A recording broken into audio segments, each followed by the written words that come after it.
Bonjour et bienvenue dans la forêt des lectures. Alors aujourd'hui je vais vous parler de la bande dessinée Avant l'oubli par Lisa Blumen aux éditions L'Employé du mois. Alors L'Employé du mois, c'est un éditeur que j'ai découvert quand même il y a pas si longtemps. Ça fait 2 ans à peu près que je le remarque sur les étages avant et les étagères des librairies. Avant je le connaissais pas. Et du coup, petit à petit, leur catalogue qui est vraiment intéressant en termes de bande dessinée, les indé ou alternative. Et du coup, au printemps, je suis allé à la foire du livre de Bruxelles et j'en ai profité pour aller sur leur stand et discuter un peu avec les personnes qui tiennent cette maison d'édition. Et j'ai décidé de repartir avec Avant l'oubli. Lisa Blumen commence à être une de leurs autrices phares. Parce que récemment, il est sorti Sanglier et l'année dernière Astranova. Deux œuvres qui ont quand même pas mal percé et deux œuvres qui me tentent vraiment beaucoup. Mais je suis content de commencer un peu dans l'ordre chronologique de ces œuvres avec l'Avant d'oubli. Je pense vraiment que je vais continuer à lire l'autrice, je vais lire ses dernières œuvres. C'est une bande dessinée assez particulière où on commence avec un postulat vraiment de fin du monde, de science-fiction. Et enfin, c'est de la SF. C'est une bande dessinée qui va mettre en scène la fin de l'humanité. Il y a la Lune qui s'approche doucement de la Terre et les hommes n'arrivent pas, comme on peut le voir là dès le début, à détourner la trajectoire de la Lune qui va s'écraser sur Terre. Et on est dans une sorte de futur. Et voilà, c'est la fin. Il faut partir dans les navettes où il n'y a pas forcément de place pour tout le monde. Et voilà. Et en fait, au lieu de faire une bande dessinée de SF catastrophe avec de l'action, etc., ce que j'aime beaucoup avec cette BD, c'est que Lisa Blumen va prendre un peu le contre-pied et va dresser un peu le différents portraits de personnages, ceux qu'on voit sur la couverture, en faisant toujours un pas de côté par rapport à la SF, par rapport à notre société. Et du coup, c'est une œuvre assez douce, nostalgique et mélancolique, et qui va mettre en scène des personnages qui soit essaient de continuer à vivre leur vie, soit qui vont un peu péter les plombs, mais sans que ça aille dans l'action ou autre. Enfin, c'est quelque chose, je trouve, le ton de la bande dessinée est vraiment juste et intéressant. Et voilà, du coup, on va voir différents personnages, comme ce personnage qui sont un peu ridicules dans ce costume un peu de SF. Enfin, c'est pas un costume, c'est ses habits, mais là, il le sent comme un costume. Et comme si c'était la fin du monde, il fallait vraiment être changé. Et il y a des fêtes, il y a des gens qui continuent à aller au travail, il y a une milice, enfin, il y a tout ce postulat de fin du monde. Victoire de personnages. On va pas voir le début de leur vie, la fin de leur vie, on va avoir des petits flashs comme ça.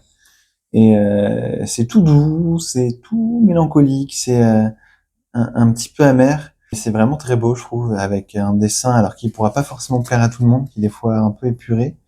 Mais ce dessin épuré, en même temps un peu brouillon, un petit peu avec on sent les traits, les hachures. Je le trouve vraiment, moi, c'est vraiment le genre de trait que j'aime beaucoup. Regardez ça. Je trouve vraiment là, le dessin hyper beau. Je vous montre un petit peu différents chapitres, différents moments. Et j'adore sa patte graphique. J'ai feuilleté ces bandes dessinées récentes, elles ont un peu évolué encore, mais c'est vraiment le genre de dessin, moi, qui m'attire. Et, euh, et plus on avance, plus on va un peu à la fois découvrir de ces personnages, mais en même temps, en fait, il va y avoir une sorte de chassé-croisé de ces personnages pour dépeindre une sorte de fin d'humanité. Et j'ai trouvé ça très beau.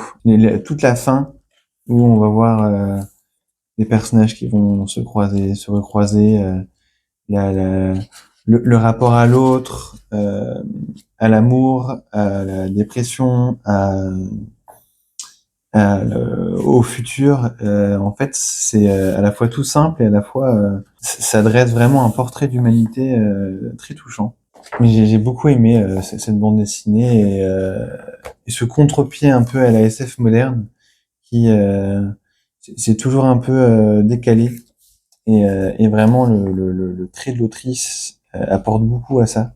Elle joue vraiment avec les codes de la SF, avec des formes géométriques, des inventions en termes de costumes, de moyens de déplacement, d'épure, tu sais, vous savez, un monde un peu propre, avec une milice un peu tout habillée comme ça.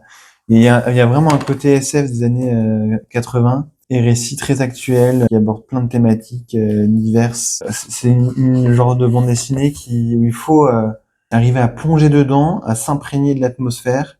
Et une fois qu'on est dedans, une fois qu'on relie un petit peu les différents pans de l'histoire, parce qu'il y a vraiment plusieurs fois chaque chapitre est axé sur un personnage, mais ces chapitres vont se croiser, ces personnages vont se croiser, et ça dresse vraiment un portrait d'ensemble que j'ai trouvé très beau et très touchant, et très multiple et diverse. Ça en fait vraiment une très belle bande dessinée que je ne recommanderais pas forcément à tout le monde. C'est pas forcément la BD, à mon avis, la plus accessible, rien qu'en termes visuels, il faut quand même accrocher.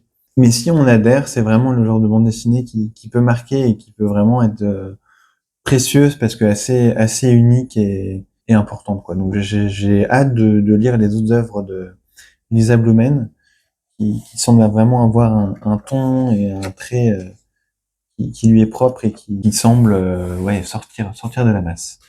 Voilà, bah, j'espère que ça vous aura plu et donné envie de vous pencher sur le catalogue de l'employé du mois ou de la carrière de cette autrice. Et si vous aimez la SF qui change, qui n'hésite pas à aborder d'autres thématiques que la SF actuelle en sortant un peu du cadre, c'est vraiment fait pour vous. Voilà. Je vous remercie, au revoir et à bientôt.